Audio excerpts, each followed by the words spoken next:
Hello, welcome back to From Soft Serve. And no, you don't need to adjust your monitor or your TV. This is Dark Souls 2. I thought people would probably be pretty surprised. But yesterday I decided, you know what? I'm going to update my Scholar of the Second Sin mod because it's languished for quite a while, and there were a couple bugs that I needed to squash, which was there was a shadow issue like right here that would flicker, and it's because I had the shadow source setting turned on in the ACB editor, which is like the separate little program that can turn on shadow source settings because they unfortunately work different than Dark Souls 1. Or Dark Souls 1, you can literally just turn that on in DS Map Studio. But for Dark Souls 2, there's a specific separate program that was actually designed for that. So it's really bizarre. But yeah, so I updated Scholar of the Second Sin. I think it's 0.41, and it fixes that problem, but it also removes those enhanced cube maps that I had basically ported from DS3, which was really cool. You know, they're higher resolution, and they added some really nice reflectivity. The problem is they also would make the character look like he was slathered in Vaseline, right? So that was down to the way that it handled it, and because of course the cube map wouldn't just affect the armor, it obviously affected more than that. So I ended up undoing those cube maps because DS2 lighting engine, which of course this is designed around, you can use this mod without the lighting engine, but I don't recommend it because it's just a worse experience. Lighting engine is arguably the best mod that has ever been made for Dark Souls. So it's definitely designed around that, and they've improved. Like right here, I have the base textures of the game. These are not using my upscaled textures. These are not using, even the lighting engine has a separate listing for textures. I'm not even using those. This is literally just the base game textures, but they've actually done work with the lighting engine itself to, like, the actual material quality on this armor looks really good for cloth, and that's just sort of the way that the lighting engine is interpreting it and handling it. So I didn't even need to do anything to the textures. Not to say that I don't plan to do something, because I do. Let's go to Forest of the Fallen Giants for a second, because this is actually where there is a change, and it's actually one that I sort of want to expand the scope of the mod a little bit. Since it's called Scholar of the Second Sin, I think that actually gives me a decent amount of creative license to expand visually how the world looks. Because Dark Souls 2, wow, you are crazy. For, you know, all of Dark Souls 2's good points, it also is very rough looking. Did I not? Wait, oh man, I haven't talked to the Emerald Herald. Yeah, all my saves got deleted as well. I guess when I reinstalled Windows, I thought they had cloud saves, but for whatever reason, I lost all of my DS2 characters, but that's fine. It just means I get to play the game again. But DS2 is pretty rough looking in some areas. Like, I've already made changes to that in this mod. Obviously, just for anyone who's not aware, in this mod I've enabled shadow casting from the torch on basically all map pieces, shadow casting just generally on most all map pieces. This is an example here. This little root, I actually added that root manually, and it covers up. There used to be just a giant flat area here, and now it actually has some sort of geometry. I also added this mountain face looking thing, plus this is actually a map piece that is used in another part of the map, but it's super well hidden and you basically could never see it. And now you can see this roof, and I think it actually looks awesome. I added clutter on the other side of this wall, and I plan on adding clutter to other parts of the game. I already have, but even more. These little tower looking things, were actually always in the game. They just were not set to render. It just was an oversight because they look really cool, and so yeah, now they actually show up. But that's a good example of like the changes I'll be making. Off in the distance here, these trees where my head is at are all new. I copied them from obviously other places in the map, but before it was just a completely empty spot. And you could see all the way to the low quality 2D trees that are off in the distance. But literally, it's just as easy as adding these trees and making sure to rotate them. They're at different heights, etc. And you can really get a nice effect that sort of fleshes out Forest of the Fallen Giants with an actual goddamn forest. And then over here, I did a similar thing. It's not done yet. I need to probably lower those trees.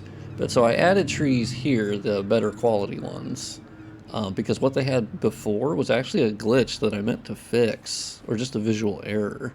They were trees, but they had these weird lines through them, and it was really fucking awful looking.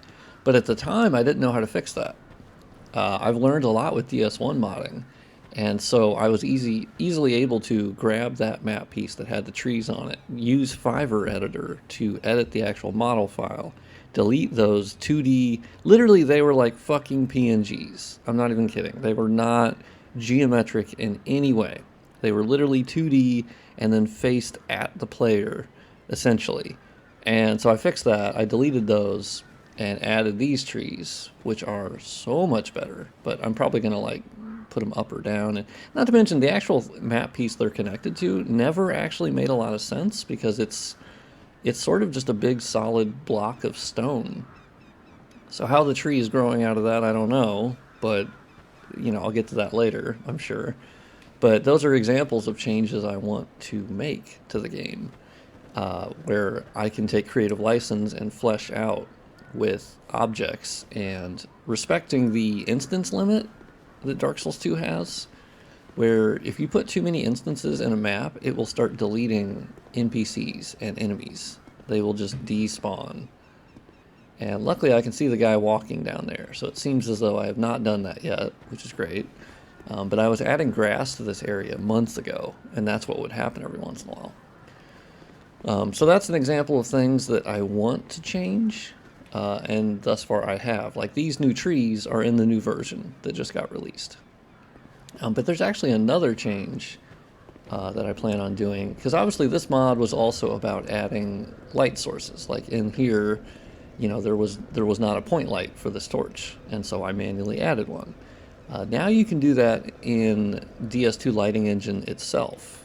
You can actually hit like F3, and you can start. You can actually, yeah, because we have Forest of the Fallen Giants, and you can see. You can just hit F3 to go into this mode, and you can actually start choosing different lights and what is being rendered, which it looks like currently it's actually not rendering the point lights in here. It's really interesting to see that, and then you can snap quickly back. Yeah, it looks like it renders it right as I walk in the room, which is super interesting. And now you can see it is actually showing what the engine is rendering at any given time. So DS2 lighting engine is like this really fucking awesome way of basically doing this. And you can view assets, and then edit levels. You can create lights, right? That's sort of the other thing, where you can actually, and then we have transform light component. You can edit the position of the light, so you can actually move the light up and down. And so, you know, I used to have to do this all through DS Map Studio, and which, you know, to be fair, I still might. But I think it's really cool that you can now adjust. You can now make it a neon fucking party if you really want to. Personally, that is not going to be me. View distance, cone angle. Cone angle is not going to do anything with this. But yeah, you can see as you increase it, the actual illumination will start hitting the floor. And then animation time. And so it's just super, super fucking cool that you can do this now. And it's all done through DS2 lighting engine. And the game engine has like no idea that this is happening. It's all done through DS2 lighting engine. So I plan to extend this more as I start getting more comfortable with these modding tools. And that's definitely, let's delete that. I would like to delete light 1, thank you very much. And then quickly, boom. That's what I like, is that you can iterate super quickly. And that's how I plan to adjust lighting in different areas as I go through the game world again, because obviously this mod had been worked on for quite a while, and I'm just building on the progress that I had already done before. And, you know, and I'm sure someone at this point in the video or earlier was like, oh no, is he leaving the Dark Souls 1 mod? And it's like, no, thankfully not. The Dark Souls 1 mod is the focus, 100%. It's definitely the focus.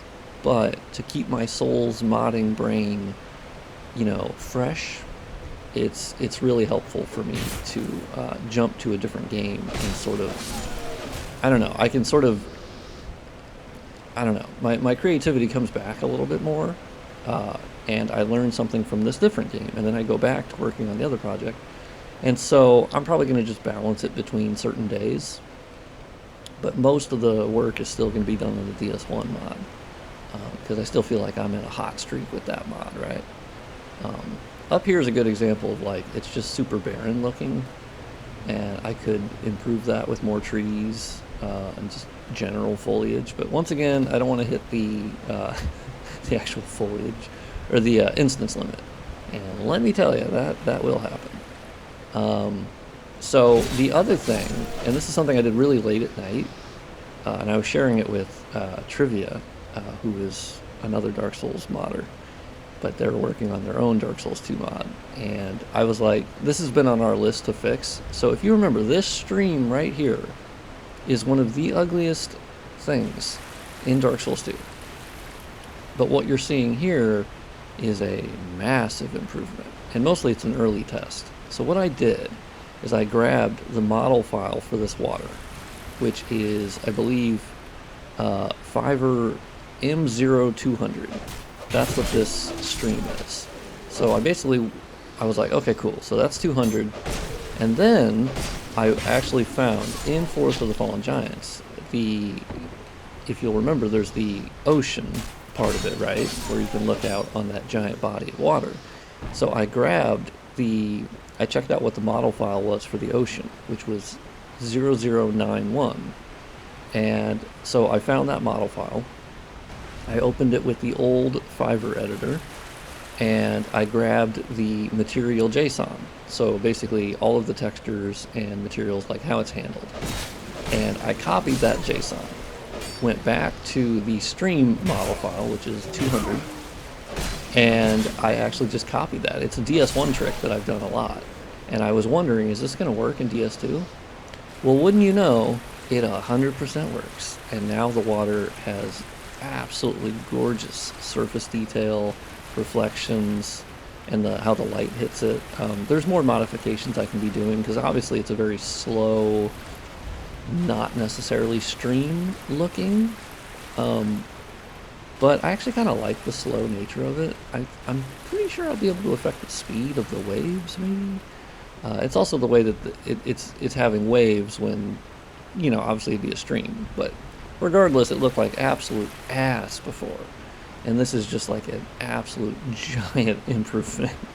So for me, it's less about the individual change than it is how I did it, and that DS1 trick I learned from working on Dark Souls Remastered actually works in Dark Souls 2. So for me, that was huge, because I was like, well, shit, there's going to be other instances where I'm going to do this. That is just a massive thing for me to do. And yeah, so better water, better foliage, more trees, updated lighting, but it's all going to be built on the I love that this tree I put here, I never understood how collisions worked, so you just run through it. Yeah, I gotta delete that until the Blender Soulstruct plugin gets updated for Dark Souls 2 at some point. I could then edit collisions, so easier.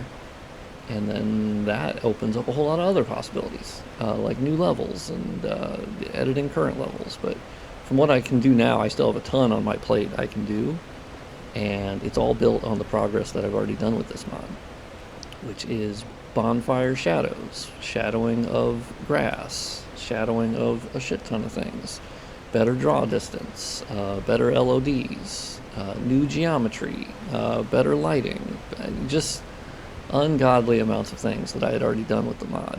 And so it only makes sense to build off of that. The other thing I want to talk about is I plan on basically renaming it just Scholar of the First Sin. And you might be wondering, well, why would I do that? Well, let me drink my coffee here for a second and think of the best way to say it.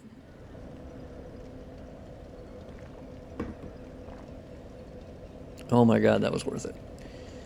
Well, the main reason is that with Scholar of the Second Sin, I think the name actually communicates that, just like Scholar of the First Sin, I would like to alter some of the enemy placements, and maybe go beyond that. But I think that's my starting point, is I think Scholar made some areas a real fucking hassle, but not a fun hassle. And I think it made some areas easier than the vanilla game. From when I've been playing the vanilla game, I was like, wait, this area is fucking more difficult than Scholar. And then you'll see other areas where you're like, well, okay, this is completely brain dead, easy, right? So I think it was just a really mismatched experience where neither one of them, I felt like, gave a really good, consistent, balanced enemy density experience, specifically. I always thought that was strange, and I might undo other things, like, for instance, using the fragrant branches of yore, I think, on like a lot of those doors to block progress, I think just sucks. I don't think it's really fun. I think that's a Scholar change I don't really care about. And so it's going to be kind of my version, which I do understand there's going to be a number of people out there that are going to be like, well, I only want your visual changes. I don't want the gameplay ones. And, I get that, but I also think there's like 5,000 Dark Souls 2 mods. Like, Dark Souls 2 modding has never been better. And there's just a new one that came out that makes the game way more like DS1 and DS3 by Raphael Barnabas, I think. Look really fucking cool, so definitely check that out. Go check out Nexus mods for the most recently released things. You will see this mod in the recently updated. But for me, I do think that like enemy density is definitely something I want to take a look at, because I just don't think either version really did it terribly well. Oh no! Okay, well that's fair. I was meant to die on that one. Scripted death, guys. But yeah, I don't think either version was particularly good. I think they were like two halves of a whole where they're both really flawed. So my version will also be flawed, but it'll be my version of flawed, if that makes sense. So I definitely think I could make an improvement. I can make, in my opinion, of course. But I definitely want to own like the Scholar of the Second Sin name. If I'm going to name it that, well then shit, I'm going to make some changes. I don't think they're going to be drastic, but I do think there are areas that could use some help, like Shrine of Amana. Jesus Christ, like that one is just it's not a fun level. And I think difficulty should be fun. I do want to take sort of what I've learned from modding Dark Souls 1 for hundreds of hours, that I think it still does the enemy density and placement the best out of any of them. And how I know that, because I know a lot of people would disagree with that, and that's fair, right? Like, we all, have opinions on that. And we all have assholes too. We all have opinions. But I will say, Dark Souls 1, the fact that I'm still, every time I load into that game, I have a different combat experience with the enemies. And, part of that's down to enemy AI, so I understand Dark Souls 2 is not going to match that, because Dark Souls 2's enemy AI, unless I can get really good at scripting with that, it kind of sucks. And I think that's down to Dark Souls 2 Absolution by Evan Grows Hollows. Dark Souls 2 Absolution is the mod to look for on that one, because they're changing all of the little things about DS2 that most people didn't like. But for me, I think I'll focus on enemy placement and some of the progression things that I thought were stupid. Mainly like those, yeah, stone things that you have to use the fragrant branch of yore. I just thought that was like, nah, give me more freedom. Get out of here. Don't gate it behind a consumable type thing that I have to fucking find, and it's super rare. Like, I get that they were trying to, I guess, keep a certain sort of progression speed, but nah, I'm probably gonna undo those because I was working on a DS2 Scholar mod that was supposed to make it just like vanilla. Oh shit! And so I'd already done that. They're super easy to do. You just literally delete them, and then you can go in the rooms. But obviously, Scholar got some things right, you know. So I'd like to learn from vanilla DS2, Scholar DS2, and DS1, and then make it into one big smorgasbord of a mod that improves a shit ton of things, leaves some things alone, but overall I think is more so the FromSoft Serve vision for Dark Souls 2, you know? And I don't think it's going to be better than anyone else's, realistically, but I think it'll just be a different experience, if that makes sense. And more visually pleasing. Most of the work being done by the lighting engine, to be honest. Like, I try to make that very clear in my Nexus listing, that it is literally the lighting engine doing, like, this just wouldn't exist without the lighting engine. Playing without the HUD, you never know how much health you have. Well, anyway, I've rambled on for long enough, but hopefully from this you can get an idea for where I'm going with the mod, the fact that it came back, you can download it now. You no longer have to try to download the older version to get around the cube maps. And sort of where I'm going with DS modding in the future, where I do want to work on the other projects. I think I'm at a point with the DS1 mod that I can like take a day off and go off to work on a different mod and keep my brain fresh, and then have a fresh brain when I go back to work on DS1. So that's kind of where I'm at. That's what I'm thinking. I hope you enjoyed this video, and if you did, a like on the video is genuinely one of the most helpful things you can do, is like the video. If you can share it with Dark Souls 2 homies that you know, or any Discord servers you're in, I'd really appreciate it. We can grow the FromSoft Serve community more. I also recommend joining the Discord. There's a link in the description. Every time I release a video, we always have a good amount of people join the Discord, and it's great. The more people, the better. We hang out, we talk Dark Souls, we share our modding ideas, we share our modding progress, we ask for help, we share tips and knowledge, and it's actually become like a really beautiful thing for me.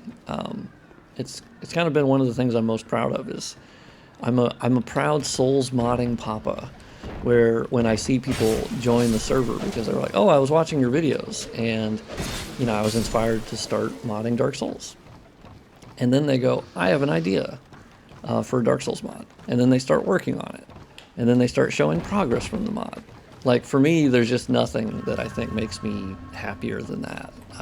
Like that, beyond my own mods, I think. Like, even beyond my own mods, I think having other people...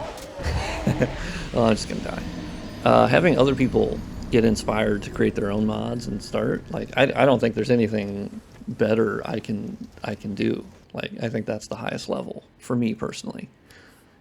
So anyway, thank you for watching. Subscribe if you haven't already, and I'll see you on the next one.